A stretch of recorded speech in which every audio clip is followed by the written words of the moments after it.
Well, hello, everyone.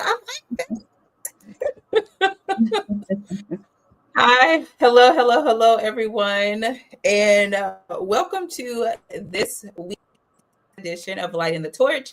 My name is Candace Miles, but I go by Coach C. I am the founder and CEO of No Gap Consulting, where I am on a mission to empower the next generation of Black women stepping into leadership for the very first time by providing them culturally relatable resources and tools they need in order to embrace their identity as a leader.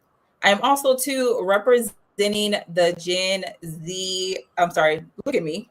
I am representing millennials. So if you are a millennial, like we have done quite often, go ahead and hit that peace sign and put it in the chat. Drop that peace sign emoji. But as you know, I am not here by myself. Look at her with her red lip today. No. Hello, everyone. My name is Cynthia Haley, and I am the CEO, or as I like to say, the Chief Energy Officer of Transition to Infinite Possibilities, where I help corporate professionals elevate in their careers and elevate their energy. So I am also representing Gen X, right? Yeah, Gen X. And bringing you greetings by way of the East Coast, whereas my partner here, Candace, is bringing you greetings from the West Coast. Yes, and if this is your first time joining us, welcome. Lighting the Torch is a fireside chat where we essentially are lighting the torch from generation to generation because we believe that each generation has gone through its own experiences, and for us to continue our growth, it is by simply lighting the torch, which is what Cynthia and I do every 2 weeks. Cynthia, it is the last Thursday. Can you believe that? Oh, wait, hold on. Second to last Thursday. This month is Of going by February. fast. Of February, Of which is February. also Black History Month. And we were very intentional about, coming up with topics and discussion points specific, or I shouldn't say specific, but more relatable and to Black history, and that could resonate a little bit more with respect to Black history. And so, with today's topic, we coined it, visibility is currency, how to get seen, heard, and promoted without burning out. And we're very, intentional even behind this topic. While it certainly can relate to almost every corporate professional out there, we really want to tailor this conversation around, how it impacts the Black community and Black corporate professionals specifically, because to no surprise, that's how we identify, and we can certainly relate in this area and want to connect with our audience in that way. So, what do we mean? Visibility is currency. There's a science to this in a way, right? Like how you show up, being seen, heard, and promoted without burnout is so valuable. As you hear people often say, my peace of mind is priceless. Things like that support today's topic, right? And we really want to hit on how to be strategic around this, some things that you can step away with in terms of how to navigate and advocate for yourself in these corporate spaces. We also want to just really hit on burnout. Burnout is very, very prominent right now, given the climate, given the today's environment in the workspace. And we really want to touch on that a little bit and how it affects our community and things that you can do to overcome it, right? And so we'll hit on the how to get seen, how to be heard, how to get promoted without the burnout. So the first thing I kind of want to touch on is just visibility in itself. What does it mean to be visible in the corporate space? Candace, what are your initial thoughts on this? My initial thoughts when it comes to being visible is to be in front of the right people. A lot of times, our visibility, like we kind of touched on last time, normally stays in our hierarchy in our department, not necessarily in those tables, those decision-making tables, or those decision-making meetings, or even the meetings where there are senior leadership that's in there. Yeah, and I'll say, and before I actually dive in, I want to acknowledge, in case there is a slight delay, just pardon the technical glitch, but we're going to keep the dialogue going here. When I think about visibility, the first thing that kind of comes to mind is sometimes there's this assumption that you need to be the loudest in the room to feel seen and to feel heard. And oftentimes being the loudest doesn't necessarily mean, one, you're right. Two, you're actually showing up the way that you intend to show up, right? And so that's where the strategy piece comes in terms of being visible. You really want to be intentional around the things that you say, the words that you use, the points that you make, and how you actually want to show up in different settings, right? In one meeting, you may want to show up in a certain way, in another, it's different. But the whole point here is be very intentional with how you seek that visibility in the different spaces, if that makes sense, right? Yeah, that totally makes sense. I mean, even with you sitting there saying that, I think about visibility also is by showing up your authentic self. You know, if you want to come in, we both got on, you got on red lip, I got on a little bit of a pink lip. Sometimes that's not the natural thing for people to see, but I guarantee if I walk into someone sees me with this lip, with these type of earrings on, I'm coming up and coming into that space, being visible without having to say anything. Because some people can tell, like if you walk into a room with your own style, they're like, huh, she got a little bit of confidence in her. Who is she? I may be the lowest on the totem pole. But the way that you carry yourself is also too about being visible. Absolutely. So it's that brand recognition, right? The brand that you carry when you're walking in. It's the confidence that you carry when you're walking into a meeting, when you're just showing up at work, right? And whether it's in your cubicle or whether it's in a boardroom, it's about the image that you present. Now, it could go one of two ways. You can show up and be received in a not so welcoming way, right? And that's where the challenge comes with, hey, I feel like I'm being authentic, but I'm not being seen in the meeting. I feel like I'm showing up as me with my big hoop earrings, but I'm not being heard. You know, so it's how do I now channel this in a way that my presence allows me to be seen and allows me to be heard? Yeah.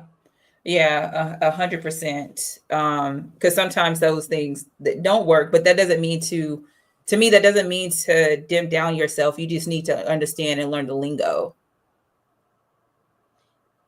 There's lingo, and then I often use a card game analogy, right? And it's knowing the players. You have to always understand the players in the game. And depending on which hand you're being dealt, you need to understand what's most receptive to these players, right? And so it's whether you're going into an interview, whether you're going into a meeting, or whether you're just showing up from day to day, right, with your colleagues, your peers. Understanding your audience, understanding the players will help that strategic mindset so that you are showing up and that the visibility that you're presenting is well received, because the silence can contribute to promotions, right? So sometimes there's people in the room, and even though you're not saying anything, how you're showing up, the energy that you bring into the room. Yeah. It's that what I call the silent interview. And so when we're talking about how to be promoted, you have to think about the energy you're bringing into the room as well, because oftentimes there are situations where there are leaders in the room that are thinking about succession planning. They're thinking about open roles that might be coming down the pipeline, and you don't even know it. Yeah. And so that could be a silent interview. And depending on how you're showing up, you might be sealing the deal for a role that you don't even know about yet. Yeah, I would agree with that. And sometimes, and I think both of us, especially over these last couple years, our promotion necessarily wasn't in the title that we, Mm-hmm. we both have. And even now, me thinking about recently getting promoted from where I'm at, and how maybe the first month that when I got back into retail, people were sitting there thinking that I was already in a lead position because of the way, just exactly because of what you just talked about, the type of energy that I had, the way that I carried myself. People automatically assumed that's who I was already, even though I didn't have the title. And so naturally, fast forwarding to a little bit over a year, the opportunity, it presented itself beforehand. And I was like, no, I don't want to do that because I didn't want to get, to me in my head, I had to get through some traumatic experience that I had to get through. But and it's absolutely real. But for it to continue to come back up over and over and over, it's like, okay, now we got new leadership. They've seen it. Now here it is. I'm getting, I'm promoted back into it. So it's exactly what you just talked about. Sometimes it is our energy. It is the way that we present ourselves, because believe me, people know who's watching. Exactly. And you never know who's watching, right? So I think when we talk about, strategic visibility, how to get noticed, how to get promoted, some of the things you're hearing come up is, the energy that you bring, right? Are you showing up the way that you want to show up? It's also thinking about your brand and your image, right? It's not saying you can't be authentic to who you are, but it's understanding the players in the game, right? Be smart about it. Know who you're dealing with, so that when you come into the room or you come into the space, what you're sharing is going to resonate with them the most, right? And then that the last piece is really around, I'm trying to think what I was going to say. I lost that's that Gen X showing up. I just completely forgot what I was going to say. It went swoop, but maybe it'll come back. God, it does happen. And if you are a Gen Xer and you're watching, just hit the like button or put it in the chat and let me know if you can resonate with me. It's like it hits you and then it's gone. But that is a real thing. All Now right. So listen, I'm gonna tell you, us the elder millennials, we are starting to experience that. I will walk in the room and be like, what did I come in here for? Let me go back. Huh? Hence why I always keep my notes. I see in the comments, we have someone say silent interview. That's good. Absolutely. You just never know. It's a catchphrase that's often said, stay ready so you don't have to get ready, right? Yep. And be strategic about that, about being visible, and know that opportunities might be before you and you don't even know it. Moving on to advocating for yourself, right? And so part of today's topic is also around self-advocacy and navigating those corporate spaces with confidence. But one of the things that I want to acknowledge before we get too deep into this part of it is some of the challenges that Black professionals face, right? Because it is Black History Month. And I think it's fair to say that some of the challenges that we experience are different, or so it feels different.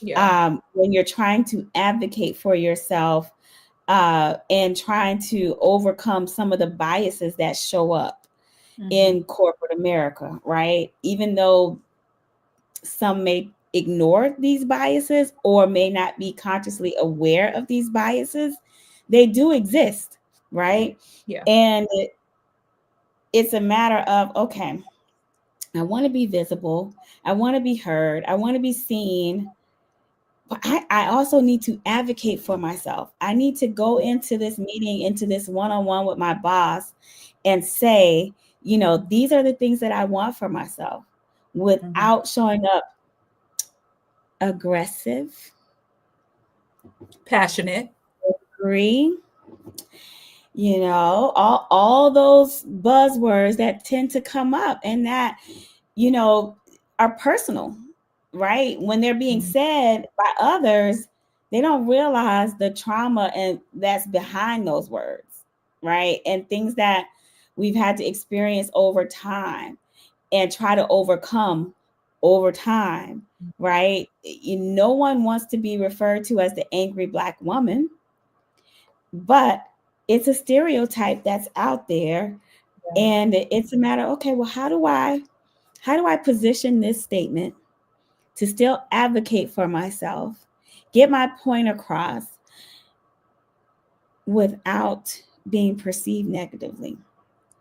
It's a real challenge that a lot of folks in Black America, Black corporate America face. What are your thoughts on that?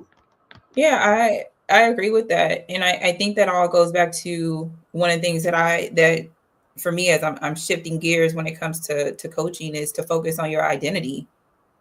Like whenever you accept who you are, which a lot of people don't, as I mentioned last time we talked, anywhere between 85 and 90% of people that are in leadership roles don't know who they are. And so just think about that for us as our experience when it comes to being, if we're not even holding 5%, you know, of that population when it comes to leadership, and it gets smaller and smaller as the tenure level gets higher and higher. So I feel that in order for us to start changing some of that is to embrace who we are. If you do sit there and you are a little bit passionate about a topic, we won't go into it, but I know a lot of people are passionate about some of the dismantling that is happening. It's the way that you express yourself and understand that if someone feels like, ooh, that's aggressive, okay, well, let me pull you to a side and say, what did I say that made you feel that that was aggressive? Was it my tone or what I said? Because now you get to the root cause of why are they trying to deem you as being aggressive when in reality you were talking as normal as they were talking. Your tone may have elevated just a little bit. Their tone when it comes to them being passionate may be just a little bit different, but it's about coming to that commonality and figuring out, okay, what exactly was aggressive about what I just said. And so I feel that for us in our culture, since we are talking about and we want to touch on Black history for us to show up a little bit differently, is to really start embracing and accepting, I would say, accepting who we are and how we deliver things with the openness to adapt in a way that doesn't steer us away from being authentic to ourselves. So I'm a counter that a little bit. And the reason being is a lot of times it's not said, not directly, right? And so the perception that you were angry in the meeting, sometimes it's not even said to you, right? And you're trying to figure out, why am I not getting this promotion, right? Why am I not getting the next opportunity? Well, there are these perceived notions out there that you're aggressive, that you're angry, but you were never given that feedback, right? And so when these things happen, you have to think about, well, what is within my control? What's within my control is, okay, you know what? Maybe building better relationships with people is an opportunity for me. right? Versus just showing up to the meeting every day, doing my part, and leaving the meeting. Mm-hmm. There's an opportunity to build better relationships, possibly, right? And what that Mm-hmm. means is having more one-on-ones where time allows.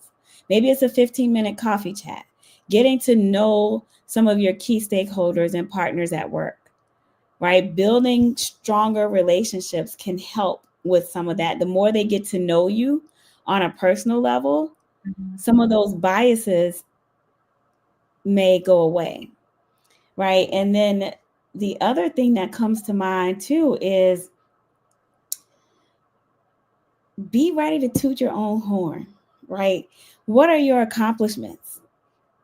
Track your accomplishments. I used to tell my teams all the time, don't wait until the end of the year to try to figure out what you accomplished all year long. Yep. I literally just turned this planner. I got this planner in the mail, right? And instead of it being a planner, I wrote on it and I said, this is my accomplishment journal.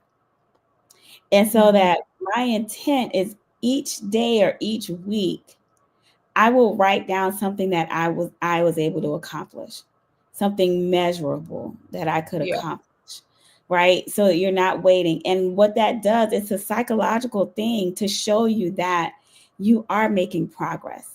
You do deserve to be in this seat. Yeah. Now it's a matter of articulating that and being confident in that. And so building the relationships, owning your accomplishments, and being confident enough to articulate that in spaces so that you don't get too caught up in Mm-hmm. I know they probably thought I was being too aggressive, or I know they're probably thinking, oh, she's the angry Black woman because she's so passionate about it, right? Some things, you know what?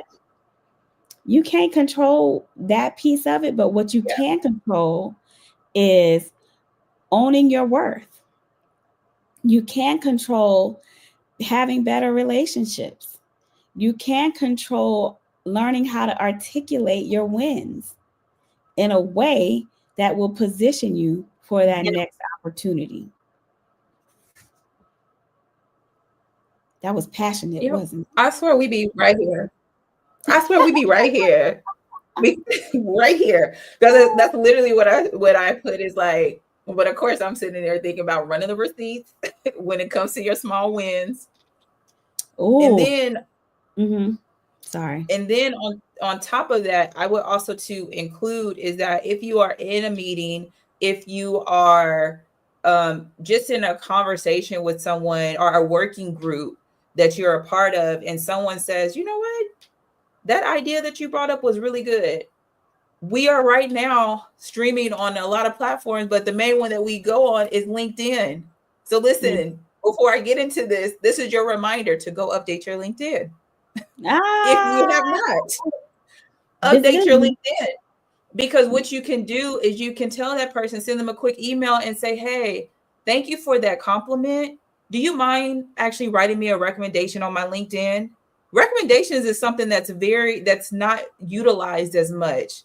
But when people go in and see you from your old organization, you can even ask people from different departments for organizations that you worked with externally.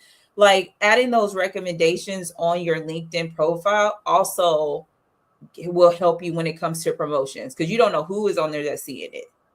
Tis true. Tis true. That's a whole nother segment right around LinkedIn. But there is a comment where she says, a manager told me she wasn't promoting me because I didn't wear heels and business attire, although the company was business casual. What do you think with that? What do you do with that? Let me tell you a quick story. This was many, many years ago. I wasn't even in leadership yet. And I had someone tell me that I would not get promoted because I didn't wear blue, black, brown, or gray. I like colors. I like colors. So, yes, Mm-hmm. you might see me in orange. You might see me in yellow. You might see me in green. I like colors, right? But there was this stigma that if you wore these colors, you were not cut out for these corporate leadership roles. Let me tell you something. Some of the best feedback I got was, take what you need and do away with the rest. That's the feedback, where it's do away with the rest. Because whether I wore yellow, green, orange, blue, black, or brown, it didn't matter. I was confident in my work that I was able to produce. I knew the career trajectory that I wanted for myself. And there was no color that was going to stop me from moving forward on my career journey. So what I say to that, in that situation, clearly there's a little bit more to know about it. But in some cases, maybe that's not the person that's going to give you the promotion. Maybe it's somebody else, right? So turn your attention to maybe the other person that you need to build a stronger relationship with, instead of feeling the need to combat it, right? Yeah. Or if it's worthwhile investing in, ask clarifying questions. Yep. And just say, hey, tell me more about that. Help me to understand what you mean by heels to get the next promotion. How does that fit into the opportunity that you foresee? Or can you give me something a little more tangible that I can work with? Because heels are not my thing. And if heels is going to be the pathway for me, I may need to explore some other things. Do you have anything else in mind? Because as a manager, the manager should be helping you to develop into the next role. And if the next role that the manager sees you in requires you to wear heels, let's seek another opportunity that's going to be better suited for me. Yeah. Because here's the other thing. Now, if you're a leader listening to this, where you're crossing the line is a potential disability. You don't know if that person has a disability that prohibits them from wearing heels. Yeah. So you have to be careful about those types of comments that you make. But on the receiving end, that's the feedback you can do away with. Look, your approach definitely there's some questions to ask. And for me, I'm always, well, let me go look at this policy. Where in this, because presented with the facts as well, on top of asking those clarifying questions, you can even look at the policy and grab that. And if there's nothing that states that you need to wear heels, that's basically someone's suggestion to me at that point. Opinion, is that right? You are suggesting, it's their opinion that they feel that this is their perception of what leaders, managers should be wearing, but to flat out sit there and say that this is the reason why I'm not promoting you. Manager, let's talk. But well, again, just at the end of the day, I think at the end of the day, what I always suggest to people is press the pause button and ask yourself, is this worth my energy? Right? Because the very fine line, because we're talking about being visible, being seen and being heard, being promoted, right? There's a fine line with, do I spend my energy combating this dress code policy that could take me down a rabbit hole and totally lose sight of the work ethic that I present, right? The quality work that I have on the table. And it's that comment like, all right, let's move on. Let me show you my work. Because the heels, that's not happening. But hey, this is where I'm at on this project. We're on track, we're green, and we're moving forward. Sometimes things are done to distract you, and you have to have discernment for that, right? You have to have the right level of discernment to know when things are presented just to distract you and take you off track. from being visible and seen and heard and getting promoted, right? So don't let the heels get in the way, my dear. Keep doing what you're No. doing. I know we're getting close on time, but the last topic was going to be around avoiding the burnout. Sustaining that career momentum without sacrificing your well-being. This is, while we're getting close to time, this is a very important topic, I think, especially in our community, where you're balancing life, you're balancing work, you're trying to elevate in your career, you're trying to navigate these corporate spaces. You want to be seen, you want to be heard, but my God, it is exhausting. It is exhausting to do all the things and still create the space so that you can elevate in your career. And I just want to acknowledge that that feeling is real and it's okay to feel that way. And some of the things, sometimes part of the challenge is just acknowledging that that is how you feel before you can actually take steps. Yeah. Yeah. I definitely would sit there and say is to listen to your body because it's telling you when you're close to that burnout. I think we've talked about this, or at least I've mentioned this before, is that if you know Monday is coming, it's Sunday night and you're getting ready, Monday is coming up, and if your body automatically feels like you're dreading it, you are probably right in the middle of burnout.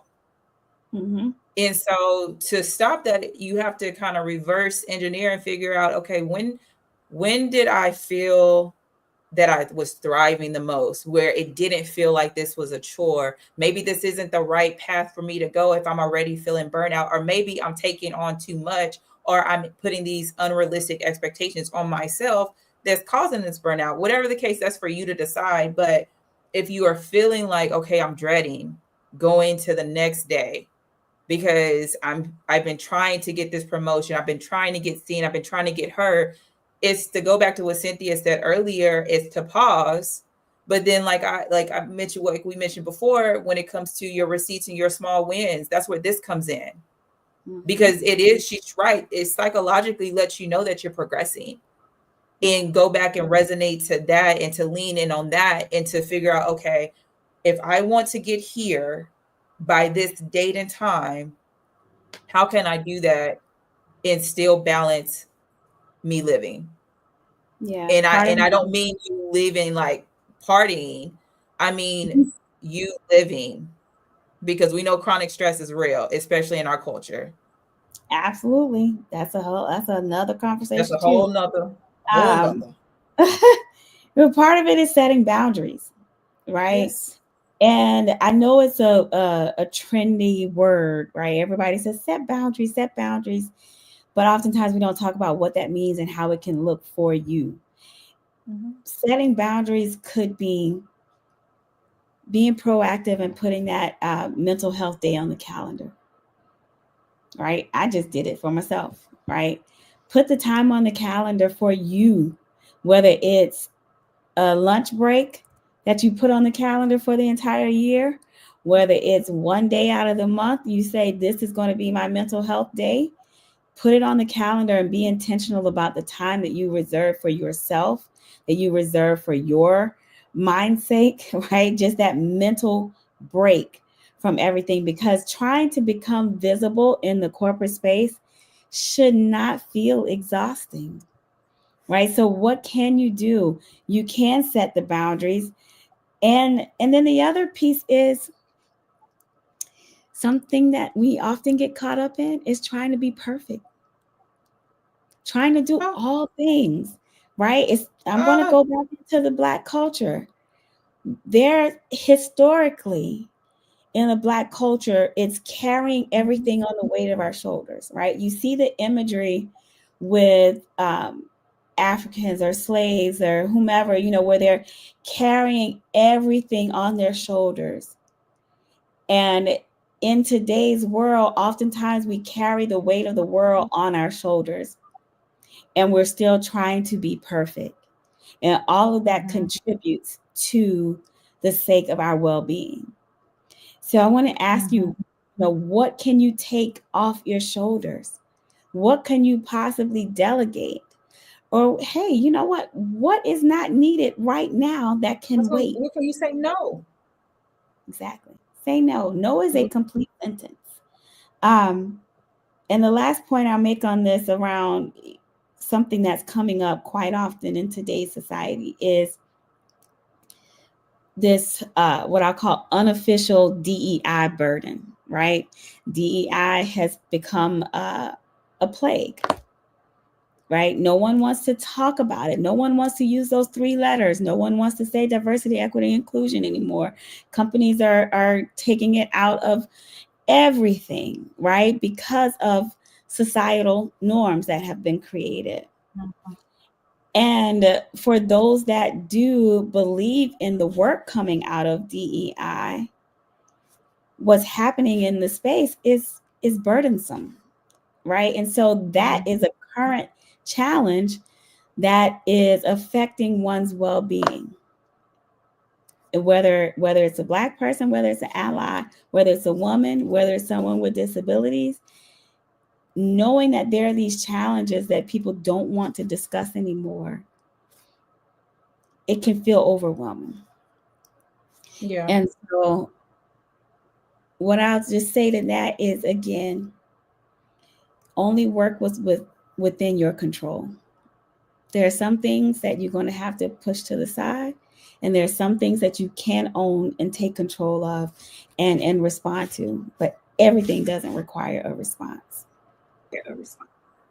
Yeah, it definitely doesn't.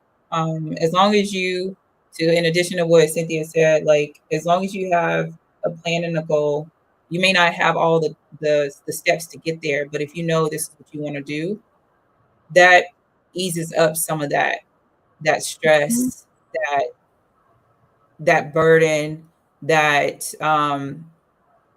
overachieving. I know we do that a lot too when it comes to us trying to get to where we want to go, feeling that we have to be an overachiever to take. That's why we take on all that stuff. And even when you were saying that earlier, I think about a lot of us saw mama do it, a lot of us saw grandma do it, and we naturally do that. Right. But this is I feel that we are now in the space and place where we have a lot of more resources where we can do better and don't have to take on so much. And so as long as you can set a goal and you know exactly where your goal is, because I know a lot of people, your New Year's resolution goal gone. Everybody is as usual in their life. But if you want different, you got to do different. And if you continuously were burning out and you still wasn't seen, heard, or promoted last year, then what are you going to do different this year? Put a goal in place so you're not striving towards a moving target, that you're striving towards, okay, this is where I want to be. Now you will be able to reverse engineer exactly how you need to get there. Yeah. Perfect. I love it. I know we're over, and for those tuning in, thank you. We really appreciate your engagement. We appreciate the comments. We appreciate you supporting. And with every fireside chat that we host, we do light the torch towards the end, where we offer up our advice. So, Kens, do you want to light the torch first, or what? Yeah, but I'm just going to take one from Mr. Kendrick Lamar. They not like us, okay? Woo! Listen. Drop. Oh, I'm still thinking about that whole performance, but they are not like us.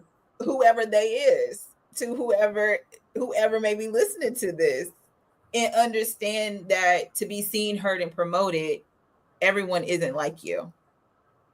They are not like you. You are the only person. That's why you got your own fingerprint. Nobody else has it. And so do you put something in place? Yeah. And play that song. Get your theme music.